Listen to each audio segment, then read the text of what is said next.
Вера Полоскова. Мама, правда, что игрушки оживают по ночам?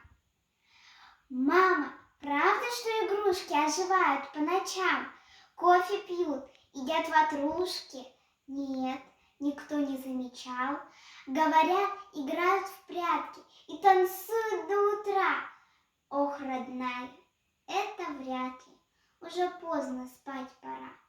Но как только свет потухнет, я опять смотреть пойду, как мои друзья на кухне затевают чехарду. Мыши сделали из булки с небольшим окошком дом, и под музыку в шкатулке вальс танцуют вчетвером. Плюшевые леопарды ссорятся из-за мяча, еж с котом играют в нарды, громко фишками стуча. Кукла режет из салфетки белоснежную фату. Заяц взял мои конфеты и катает их во рту.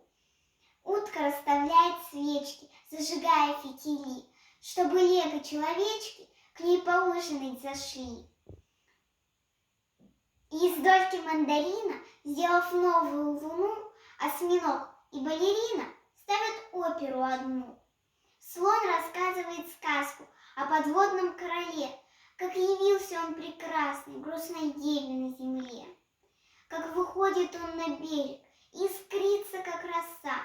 Жаль, что взрослый не верит ни в какие чудеса.